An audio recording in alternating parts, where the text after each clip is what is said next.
It's me. If you're wondering why I'm by myself again, it's because Damien is still out, but I am live from the underside of Liz Truss's tax cuts for a Biz Nuggets edition of Business Pants, brought to you by S-Gage, your ESG data provider. Damien is on sick leave pending his lobotomy. I'm a part beef hot dog. In the tower of creosote that is October 20th, 2022, nuggets, more nuggets, and the silky voice of S-Gage's Paul Hodgson with the stat of the week. I'm not going to make you sit through this. We're just going to jump right into some nuggets. Let's make some highly processed news-like product right now. It's going to be a bit hard without Damien. He is my counterbalance, in as much as he does all the work. And that's why we're late today. But better late than never. Here we go. And yet, somehow, Bobby Kotick still has a job. Headline of the week. Liz Truss has resigned after 44 days in power that plunged the UK into chaos. For those of you who are keeping score, we didn't track Liz Truss very much. But if you're keeping score, nose-biting COO of Impossible or Beyond Meat, 24 days before he got canned. Liz Truss, 44 days. Almost double a nose-biting COO. Bobby Kotick, 5,840 days since it was first reported he sexually harassed an employee. Congratulations to Bobby. I mean, don't screw up taxes. You're out. Don't bite someone's nose in a parking lot. Gone.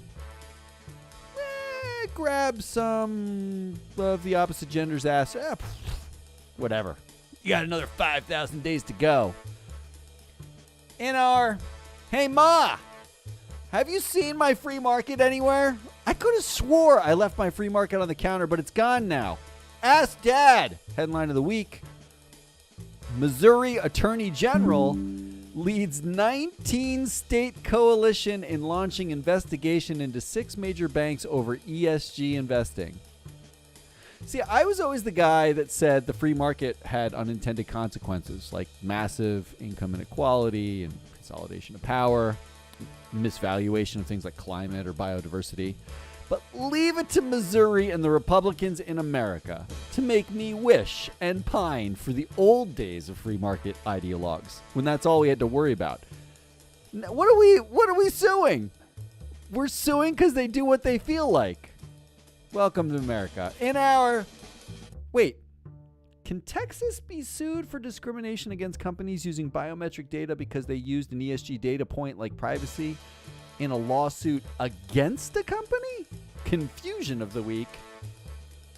Texas AG sues Google over facial and voice data collection. That's right. The Texas Attorney General is suing Google for an ESG data point, but suing companies who use ESG data for ESG data. That's it. That's where we're at. I wish I had Damien here, because he might make me feel better about my confusion. Instead, I have to go to the next headline. Do you have any anchovies you can add to my peanut butter sandwich? Oh, you do? Lovely. Headlines of the week. Dr. Doom Nouriel Roubini says to brace for a crash that combines the worst of the financial crisis and 1970s-style stagflation. And this headline, people are splurging to buy Grimace, Birdie, and Hamburglar toys from McDonald's Adult Happy Meal, with some spending $50 for the figurines. I'm just going to let that sink in. First of all, there's a lot to unpack there. There's an adult Happy Meal. Isn't the Happy Meal, doesn't it by necessity negate your adultness? Second of all, have you ever seen an image of the original Grimace from 1970 or whenever it was made? It was like a 400-pound purple blob with 4 arms that stole milkshakes. And now we pay $50 to buy a plastic version of that 50 years later. I think Nouriel Roubini needs to go to McDonald's That's where he's going to get over his fear of the worst financial crisis and 70s style stagflation simultaneously. In our The Jews Did It headline of the week, Parler managed to accidentally expose most of its elite members' private email information in message announcing Kanye West takeover. Honestly, it's been like a big week, arguably like month, maybe even 1,000 years for anti-Semitism. It's so hot right now. With Kanye saying that he can't say whatever he wants. He can't say he wants to go DEFCON 3 on Jews in this country without getting banned from other social media. So he goes and he buys Parler as a result. And then Parler makes all of its other very conservative members' emails available as part of that. I mean, Trump was in the news talking about Jews 3 or 4 times in the past couple of days. What is happening? Where am I? Where do I live? What is this place? Now I'm depressed. In our always take the under bet headline of the week, you won't believe how many all-female CEO, CFO duos run the 500 largest public U.S. companies. Oh, but I will. Here's some deductive reasoning when reading an article like this. If the number was 0, they would write it in the headline. They would say, no, all-female CEO, CFO duos exist in the largest 500 public companies in the world, in the U.S. But so it has to be more than 0. But if the number was like more than 10, then it doesn't sound that bad, right? Like, and I would believe it. So you can't say that. So you know the number is between 0 and 10. And the survey says, answer please, 3. Totally believable, because that's where we're at. But no, DEI is what is too woke, right? 500 companies, 50% of the population, generally more educated. I mean, on average, we're talking about here. Generally more educated, and yet, out of 500 superhero duos of CEO, CFO, 3 of those duos are all women. Just statistically speaking, doesn't that seem like a little bit of an anomaly? In our my 6-month-old, it's like all they want to do is shit and eat and sleep. Since we had him, we thought kids were like playful and fun, but no, they just shit and eat and sleep. Headline of the week. Proxy advisors have inherent incentive to create controversy, study shows. Yeah, they do. Here's your follow-up headline. Studies are intended to generate headlines, study shows. If your business model is basically predicated on people knowing who you are and calling bullshit on companies, you would indeed want to start controversies. I'm just saying. We don't need a study about everything. That one seemed pretty obvious. In our climate change gave me eczema and a headache yesterday. How was your day? Headline of the week. Crustacean decimation due to climate change-driven cannibalization. First of all, major props to the headline writers from Time, because this is from Time, for using the shun, the repetition, the onomatopoeic repetition at the end of it. Crustacean decimation cannibalization. Nicely done. Really nicely done. Second of all, climate change heating up the ocean caused snow crabs to cannibalize each other? This is the future that Missouri wants by suing banks over climate change? What? Cannibalizing snow crabs. That sounds fun. And finally, before we get to Paul's 6-minute CEO pay hot take, there's this.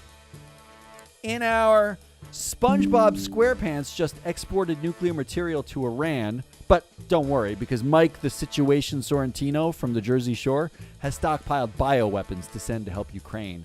Headlines of the week. Luke Skywalker helps Ukraine drone effort, and Elon Musk's Starlink is at the forefront of a corporatized space war in Ukraine. At last, some real adults in charge of blowing each other up. You were worried, but we finally made it. We're there. Now the adults in the room can help us blow each other up. That's it for our nuggets. I kept it short today. What I want to do next is I want to go to the stat of the week from our sponsor, S-Gage. Our ESG provider, your ESG provider, who's helping us actually power Board Sabermetrics. So, without further ado, you don't need to hear from me anymore. Here is the silky voice of Paul Hodgson.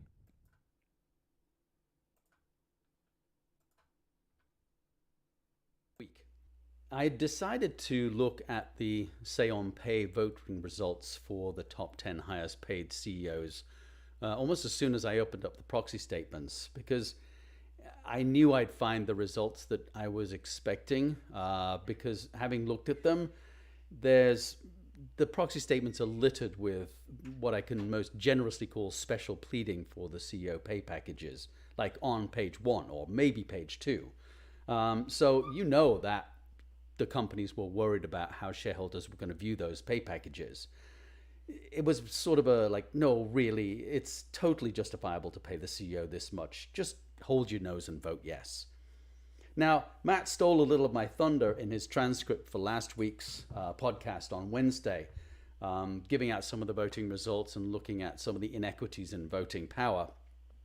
But I thought I'd dig a little bit deeper into that and see if we could get a bit more nuggets out of there. So out of the 10, 4 of the companies lost their Say on Pay vote, which is very unusual. Although this year I think was the highest number of lost Say on Pay votes ever recorded in the Russell 3000. So the companies that lost outright were Intel Corporation, Penn National Gaming, ServiceNow, and JP Morgan Chase. Yeah, I know I let the cat out of the bag last week, but JP Morgan Chase lost their Say on Pay vote.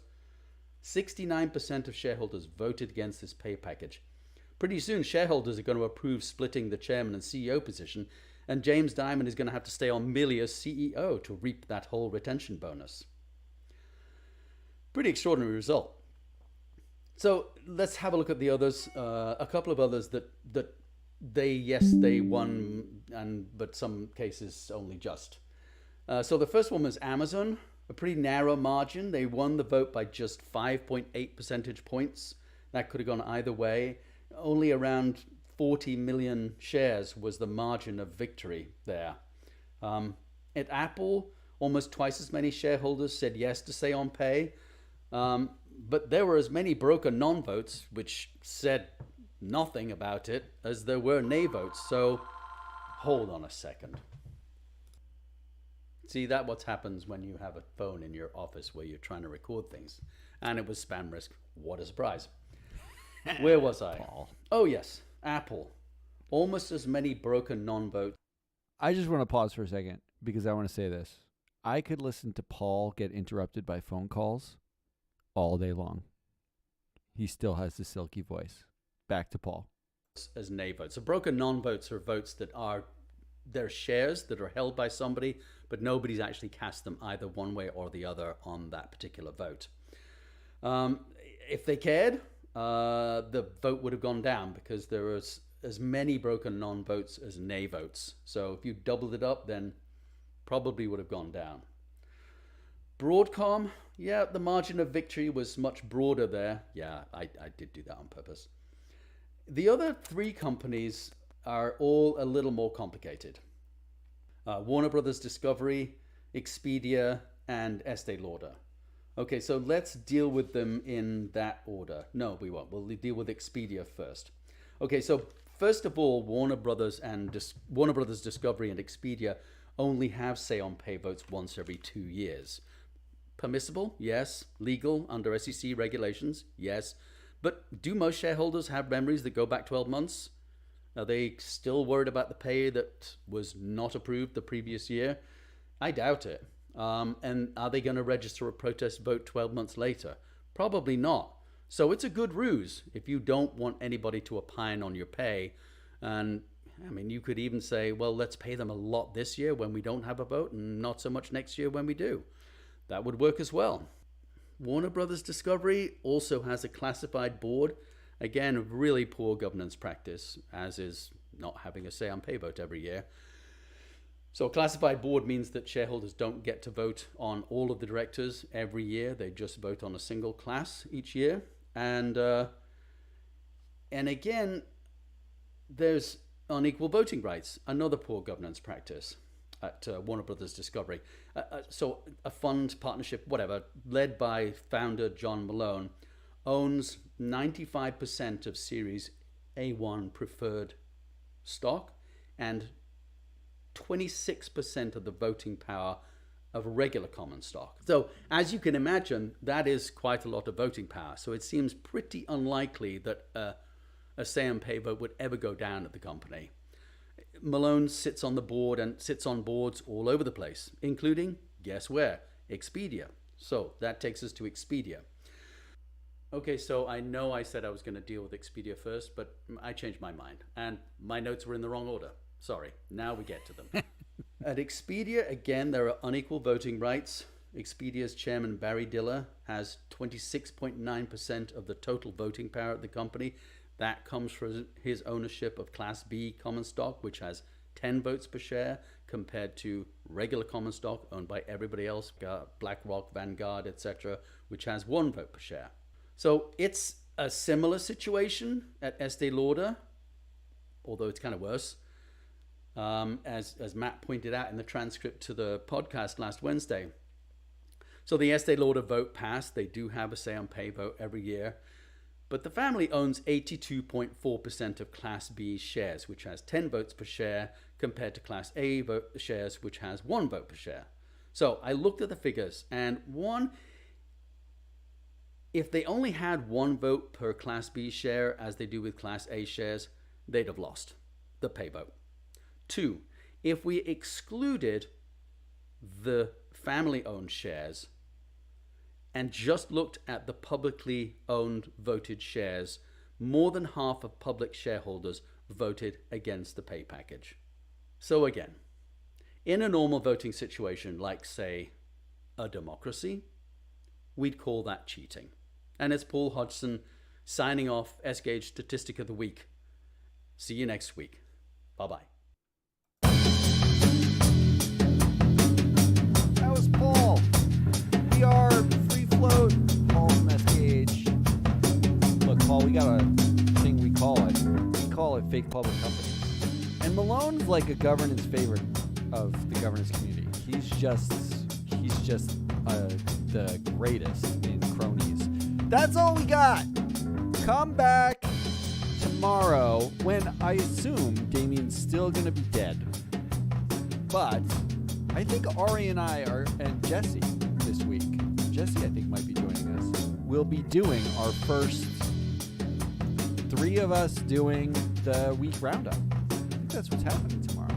So come back for that. Otherwise, I'll see you later.